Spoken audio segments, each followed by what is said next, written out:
You are listening to an MLGA Network podcast. All right, so for my final little bit today, I wanted to introduce a new segment, one that may be weekly, unless I run out of things to say. It may be bi-weekly. We'll see. We'll feel it out. But it's going to be called the Red Pill of the Week. So I want to go through some different verified conspiracies, good examples that we might get into later, MK Ultra, Operation Paperclip, things like that. So what is out there that is verifiable, that shows the government as having enmity towards the people? What can we look at? What can shake us free of some of our preconceived notions when it comes to the state, police, the feds, etc.? You are a slave. Like everyone else, you were born into bondage. Born into a prison that you cannot smell or taste or touch. A prison for your mind. You take the blue pill. The story ends. You wake up in your bed and believe whatever you want to believe. You take the red pill. You stay in Wonderland. And I show you how deep the rabbit hole goes. All I'm offering is the truth, nothing more.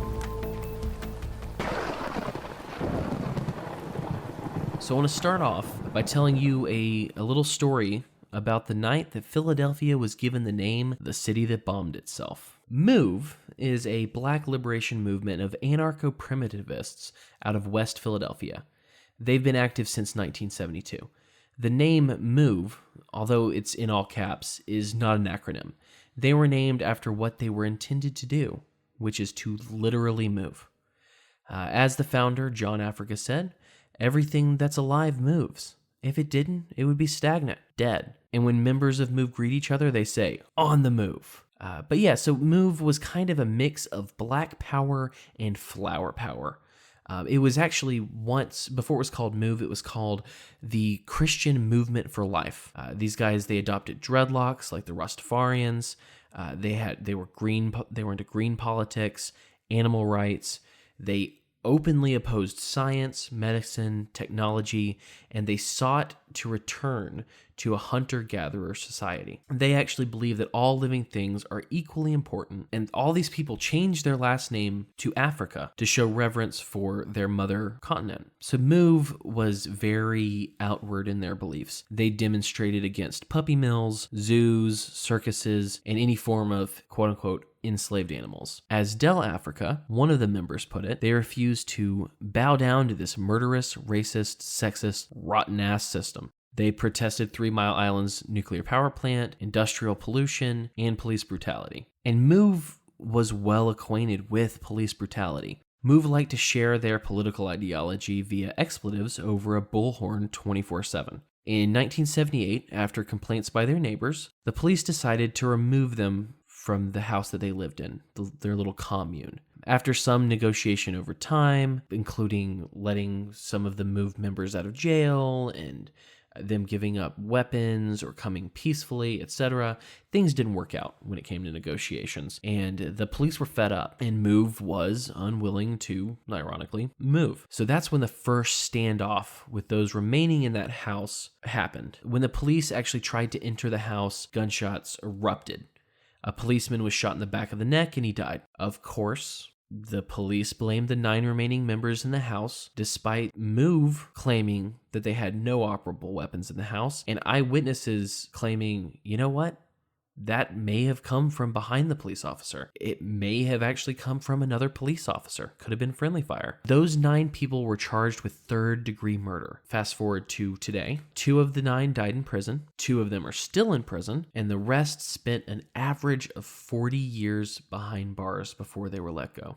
However, in 1985, after MOVE had moved into a new house, the same complaints started coming in from neighbors. There was too much trash. The bullhorn was being used to shout their expletive-filled messages, and confrontations naturally happened between the members of MOVE and their neighbors. Eventually, though, about 3 weeks before the city burned itself down, the bullhorn died. But the police and the neighbors were still unhappy. The police obtained arrest warrants for 4 of the residents of the new house, and the police commissioner named MOVE a terrorist organization. The police decided they were going to do a siege this time. And as you know from Waco, anytime the government decides to do a siege, They're not too worried about collateral damage or children. This was a proto-Waco. The police evacuated the rest of the neighborhood in preparation for this siege, which is odd when you hear what happens. It's almost like they thought it through. On Monday, May 13th, 1985, nearly 500 police officers and the city manager attempted to clear the building and execute the arrest warrants. That's right, 500 cops showed up.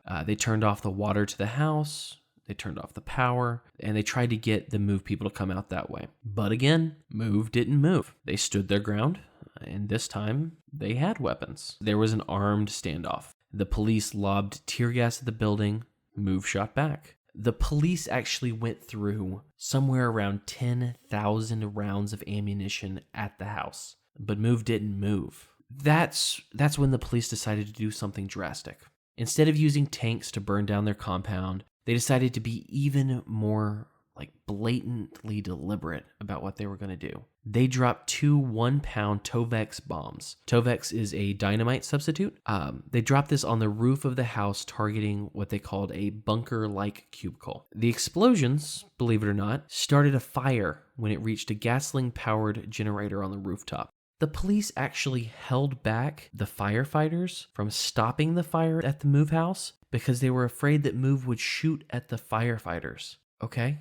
But the fire spread, and it destroyed that house. But it didn't just destroy that house. It destroyed around 65 neighboring houses. 11 people, including 5 children, died that day.